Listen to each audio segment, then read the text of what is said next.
Assalamualaikum warahmatullahi wabarakatuh. Salam sejahtera untuk semuanya. Saya Pak Ali dari Inside Chamber. Sekarang segmen Aku Cinta Membaca.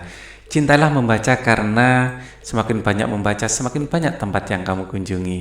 Ya, kalian bisa membacanya. Sekarang langsung saja pada bacaan yang pertama. Biarkan si cuit terbang bebas. Ketika liburan di rumah nenek, Cica selalu menyempatkan berjalan pagi di sekitar rumah. Yang sejuk di kaki gunung tidak dirasakannya ketika ada di dalam rumah di Jakarta. Oleh karenanya, Cica tidak mau melewatkan kesempatan berharga tersebut. Ia selalu bangun sebelum matahari terbit. Kadang-kadang kakek menemani Cica berjalan pagi.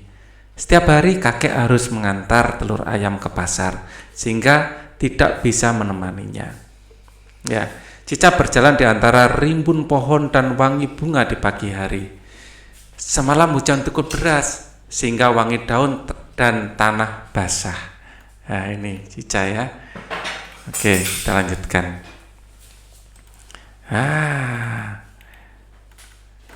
Kita lanjutkan cerita berikutnya. Ceritanya ternyata cukup pendek ya di sini. Ya. Masih ada di bawahnya. Ya, masih ada di bawahnya. Terasa sangat segar pagi ini. Sesekali Cica berhenti memungut daun atau bunga jatuh yang bentuknya menarik. Ia suka menyimpan daun dan bunga di dalam tumpukan buku tebal. Setelah kering nanti, Cica menjadikannya pembatas halaman buku yang unik. Tiba-tiba dilihatnya seekor burung kecil mencicit di bawah pohon pinus. Mengapa ada di sini? Ya. Kelihatannya burung itu sakit. Ia tidak bisa terbang, sayapnya luka. Perlahan Cica mengambil burung itu dengan kedua tangannya. Ia segera pulang ke rumah nenek. Ia berjalan hati-hati, takut menyakiti si burung kecil. Sampai di rumah, Cica memanggil nenek. Ia menceritakan temuannya. Nenek mengajarkan Cica untuk membuat susunan ranting dan daun kering di teras belakang rumah. Mudah-mudahan burung kecil betah tinggal di atas ranting seperti di sarangnya. Cica memberinya nama si cuit. Seharian Cica sibuk mengurus si cuit. Diberinya si cuit minum, dicarikannya makanan untuk si cuit. Senang sekali hati Cica melihat si cuit mau makan biji-bijian dan ulat yang dicarinya. Cica juga merawat luka di sayap cuit dengan hati-hati. Ia tidak ingin merusak sayap cuit. Setiap hari Cica seperti punya teman baru. Pagi-pagi membawa si cuit dalam keranjang kecil. Berjalan-jalan menikmati udara pagi di rumahnya. Hari-harinya pun sibuk mengurusi cuit. Hari demi hari kondisi cuit semakin baik. Ia mulai bisa menggerakkan sayapnya. Cica senang, namun juga berdebar. Sebentar lagi liburan usai. Cica akan pulang ke Jakarta. Ingin rasanya ia membeli sangkar untuk si cuit. Ia takut si cuit akan pergi. Cica takut tidak berjumpa lagi dengan si cuit, burung kesayangannya. Tetapi nenek mengingatkan, rumah burung bukan dalam sangkar. Rumah burung seharusnya di antara dahan pohon, di alam bebas. Dalam sangkar Cica memang akan bertemu dengan cuit setiap hari, namun mungkin si cuit tidak bahagia, mungkin si cuit tidak menjadi sehat. Apa gunanya sayap yang bisa digerakkan bebas jika si cuit tidak bisa terbang bebas di antara pohon-pohon yang tinggi? Cica merenung.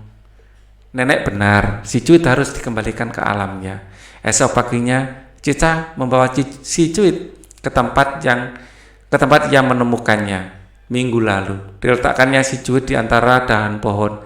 Ia berbisik pelan, "Selamat menikmati alam bebas, cuit. Semoga bertemu lagi di sini ketika liburan mendatang ya." Cica pulang ke rumah nenek dengan hati lega. Ia senang, ia telah mengembalikan kebebasan si cuit. Ya, cerita yang sangat menyentuh ya. Kita akan membaca cerita berikutnya. Ya, bunga cantik di taman kota.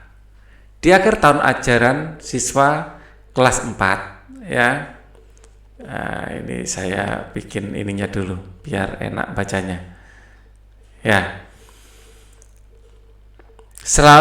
Di akhir tahun ajaran, siswa kelas 4 selalu mengadakan piknik bersama di dekat taman sekolah. Anak-anak selalu bersemangat menyambut piknik bersama. Begitupun Tara dan teman-teman sekelasnya. Kemarin mereka sudah membagi jenis makanan dan minuman untuk dibawa oleh tiap anak. Makanan apapun terasa nikmat ketika disantap bersama-sama di alam terbuka.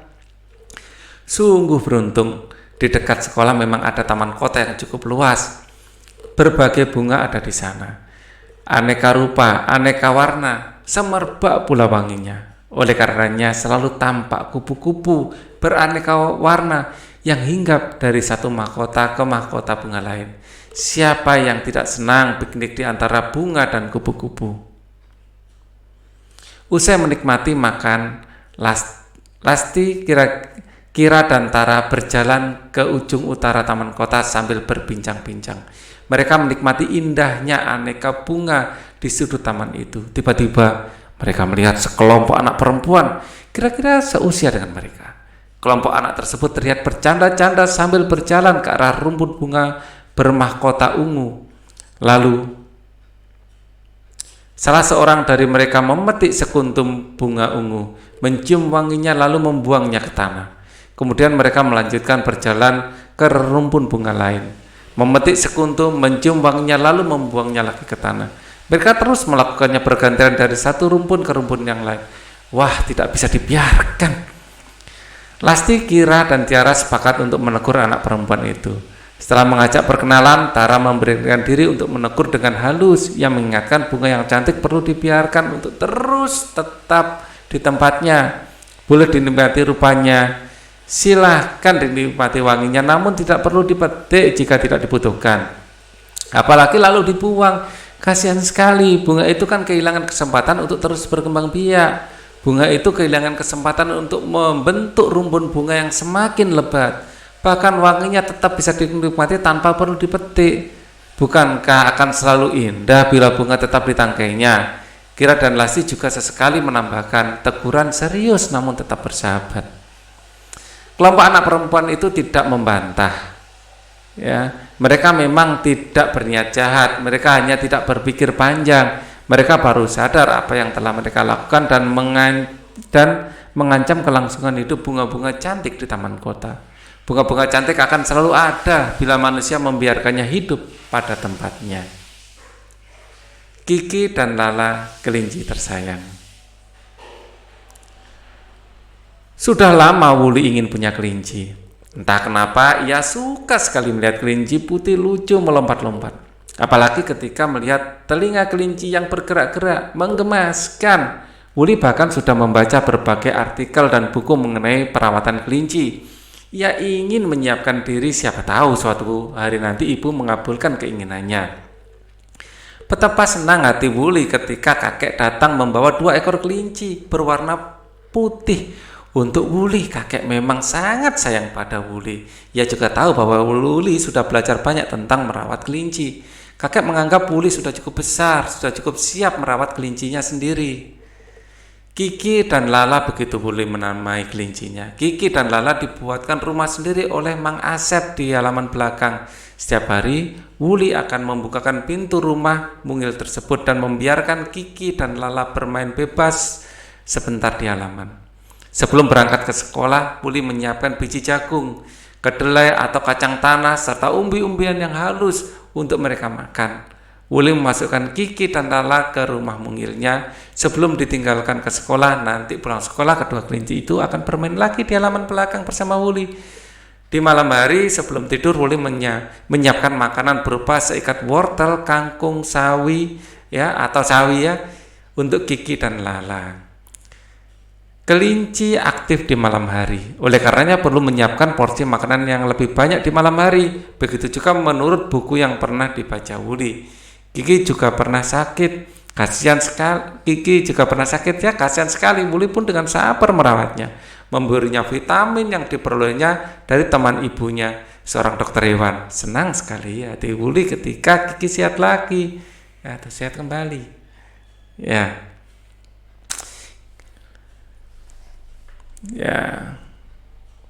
dan lincah bermain bersama Lala. Wuli memang sudah siap memelihara kelinci. Dia bahkan membersihkan sendiri rumah kelinci-kelincinya. Ia tahu bahwa tidak nyaman bagi Kiki dan Lala jika rumah mungil mereka kotor dan lembab.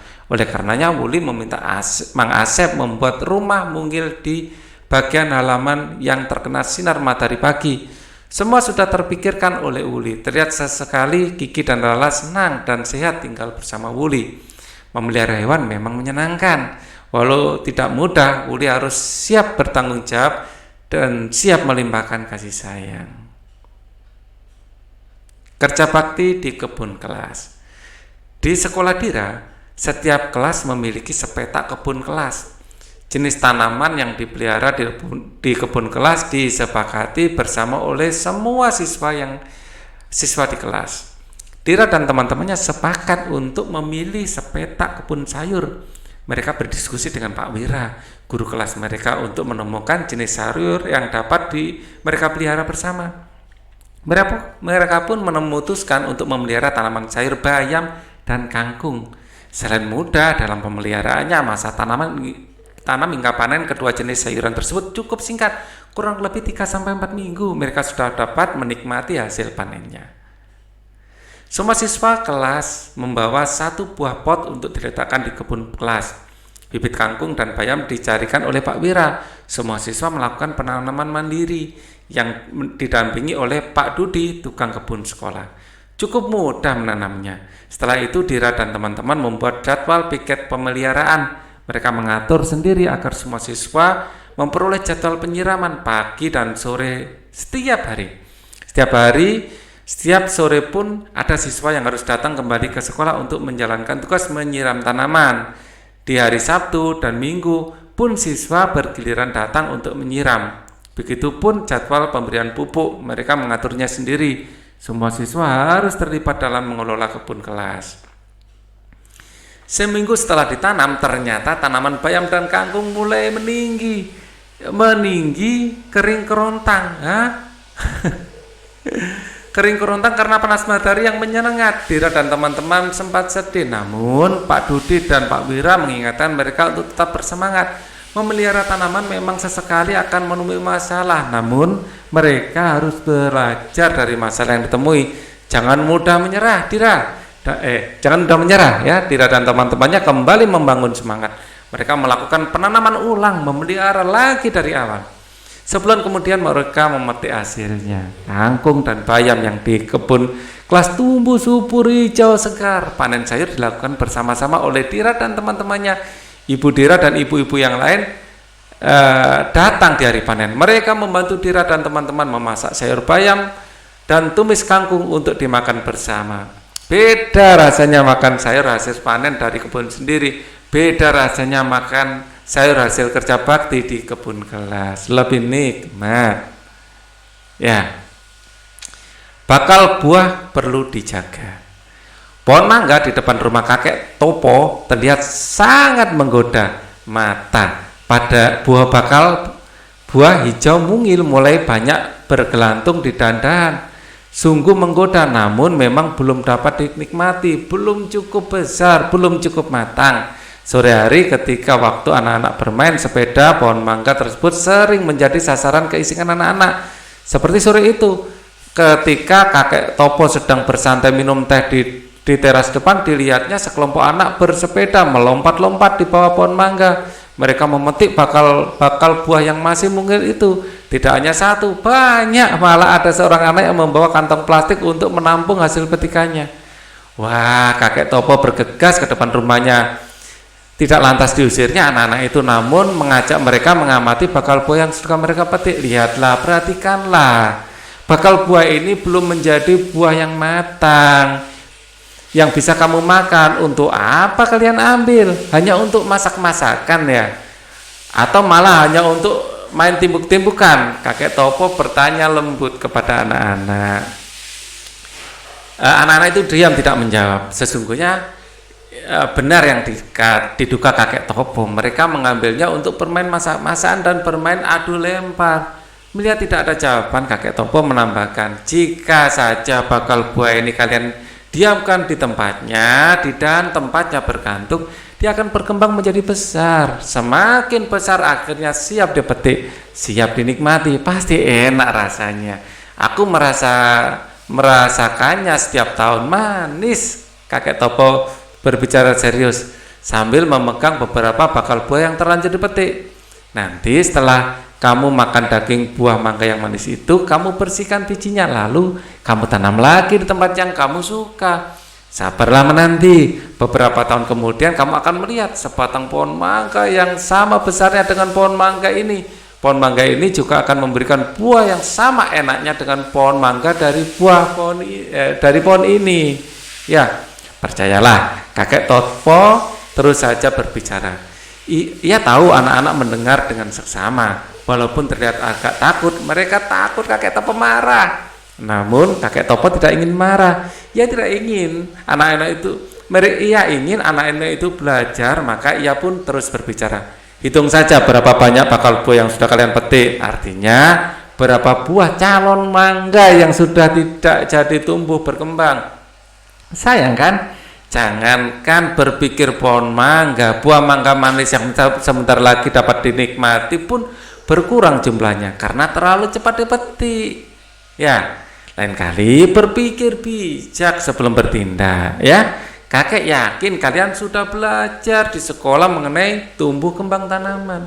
Jadi seharusnya kalian sudah mengerti dan hanya perlu diingatkan oleh kakek, ya. Kakek Topo menutup nasihatnya dengan senyum, lalu ia pun kembali masuk rumahnya. Lalu anak-anak mengayuh sepedanya pelan menjauh dari pohon mangga. Kakek Topo tersenyum mengamati dari teras rumah. Ia yakin dalam perjalanannya pulang anak-anak itu akan mengingat-ingat terus pesannya. Jika tadi kakek Topo hanya marah dan mengusir mereka, besok mereka akan kembali lagi dan melakukan hal yang sama. Tetapi kakek Topo tidak hanya mengingatkan, bakal buah perlu jaga agar nanti menjadi buah yang dapat dinikmati. Bakal buah perlu jaga agar kelak menjadi pohon yang berbuah lebat lagi. Ya.